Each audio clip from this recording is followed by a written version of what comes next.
नमस्कार, मैं हूं करमवीर और आप देख रहे हैं फॉलो अप। एक राजा की सोच और उसे पूरा करने में लगा पूरा रेल मंत्रालय वंदे भारत में ऐसा डूबता है कि हजारों जिंदगियों को दांव पर लगाने से भी गुरेज नहीं करता, क्योंकि विश्व गुरु को आम आदमी की जीवन रेखा माने जाने वाले पैसेंजर एक्सप्रेस ट्रेनों, जर्जर हो रहे रेलवे ट्रैक को सुधारने के बजाय यात्री सुविधाओं के नाम पर रेलवे स्टेशनों को पीपीपी मॉडल पर अपने चहेतों को देने, वंदे भारत ट्रेन के नाम पर तमाशा करने में ज़्यादा मज़ा आता है। तो बालासोर जैसे हादसे तो होंगे ही।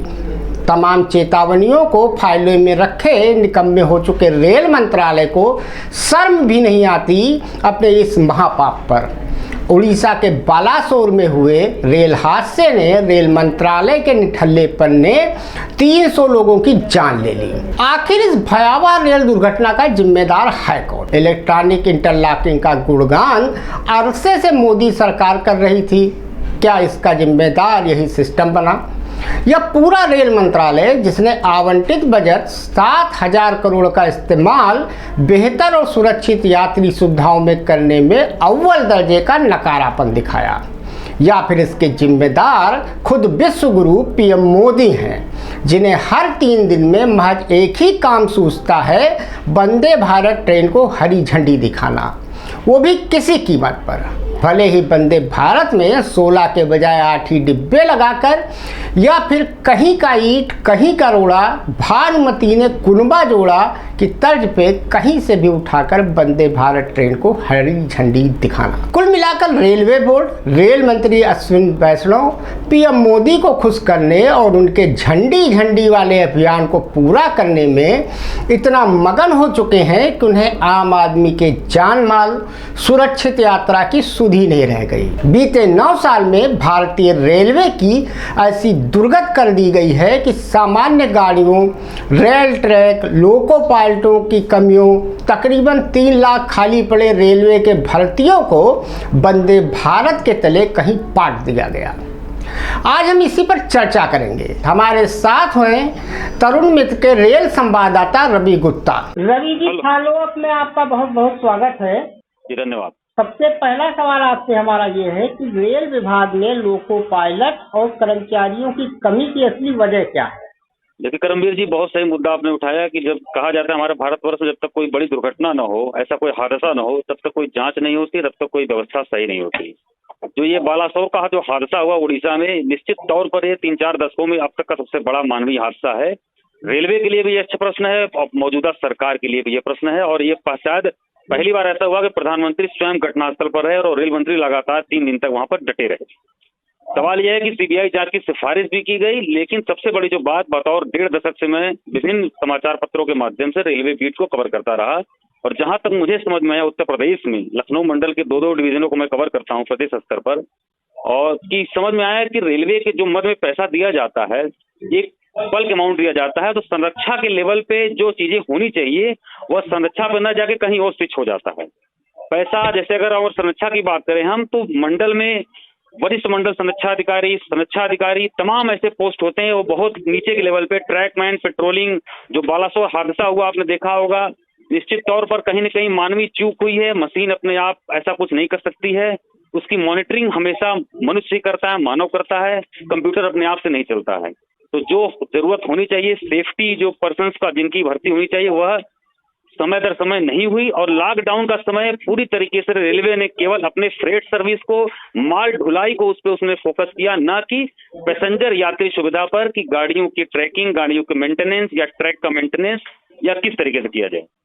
रवि जी, आपसे दूसरा सवाल हमारा ये है कि मोदी सरकार ने पिछले कुछ सालों में जिस तरीके से सामान्य जनता गाड़ियों, एक्सप्रेस गाड़ियों की उपेक्षा की गई और सिर्फ एक वंदे भारत ट्रेन को ही लेकर सारा अभियान चलाया जा रहा है, तो इसे आप किस रूप में देखते हैं?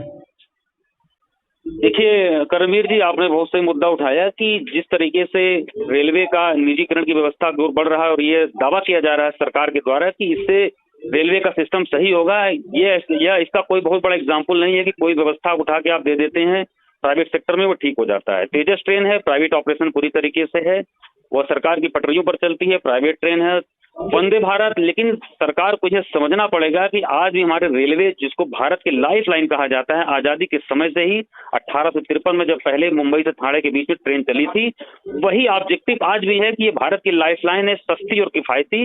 इसको सुरक्षित करना है। केंद्र सरकार को यह समझना होगा आम यात्री, मध्यम वर्गीय यात्री आज भी जो है बहुत अधिक संख्या में रेलवे से सफर करता है हर तरीके से। इसलिए केंद्र सरकार केवल अगर उस पे वो अपने इनकम पे, अगर रेलवे के ढांचा को विकास करने के लिए केवल वो पैसे पर अगर फोकस कर रही है, एलीट क्लास को फोकस कर रही है, केवल पैसेंजर ट्रेनों को एक्सप्रेस बना देना, एक्सप्रेस को सुपरफास्ट बना देना, सुपरफास्ट को शताब्दी में कन्वर्ट कर देना, इससे काम नहीं चलेगा। बेसिक इंफ्रास्ट्रक्चर और उस यात्री सुविधा में जो एक बहुत बड़ा आबादी हमारी आती है, 70% जो मध्यम वर्गीय, निम्न मध्यम वर्गीय, गरीब, असहाय जो मजदूर होते हैं। आपने देखा होगा लॉकडाउन में रेलवे में तमाम श्रमिक मजदूर गुजरात, महाराष्ट्र, राजस्थान, कहां से इसी रेलवे के माध्यम से ही आए। तो सरकार को ऊपर फोकस करने के बजाय नीचे से सुधार करनी होगी, और तभी जाके आज हम 21वीं सदी में जी रहे हैं। उसके बावजूद कहा जा रहा है बुलेट ट्रेन चलाएंगे, तेजस ट्रेन चलाएंगे, वंदे भारत चलाएंगे। उसका सारा पैसा इनको बेसिक इंफ्रास्ट्रक्चर, संरक्षा और सुरक्षा पर खर्च करना होगा। तभी जाके एक आम शहरी, एक आम नागरिक और आम रेल यात्री इस बात को सुनिश्चित कर पाएगा कि वो रेलवे के सफर में सुरक्षित है और सुरक्षित अपने घर वो पहुंच सकता है। बहुत बहुत धन्यवाद रवि जी हमसे बात करने के लिए। धन्यवाद, थैंक यू। भले ही प्रधानमंत्री मोदी से लेकर रेल मंत्री अश्विन वैष्णव इसके पीछे किसी साजिश का राग अलाप कर मामले को सीबीआई के झूले में डाल चुके हों, लेकिन विश्वगुरु को ये नहीं भूलना चाहिए कि ऐसा ही कुछ उन्होंने 30 नवंबर 2016 को उत्तर प्रदेश में कानपुर के पास 19321 डाउन इंदौर राजेंद्र नगर एक्सप्रेस के पटरी से उतरने और भीषण दुर्घटनाग्रस्त होने पर 152 लोगों के जान गंवाने पर भी दिया था।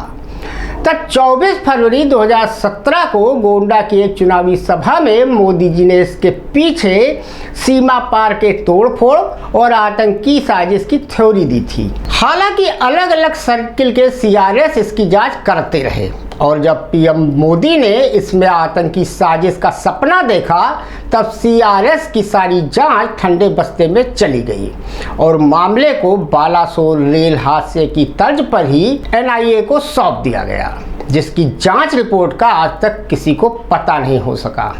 हो सकता है पीएम मोदी अपने किसी महंगी सदरी में यह रिपोर्ट रखकर भूल गए हों। अब एक बार फिर वही 2017 वाले सीन को दोहराया जा रहा है, जिसमें मीडिया और जनता आतंकी साजिश के दायरे में गोल गोल घूमे, जबकि बालासोर हादसे के बाद रेल मंत्री ने खुद कहा था कि हादसे के लिए इलेक्ट्रॉनिक इंटरलॉकिंग प्रणाली में दोष है।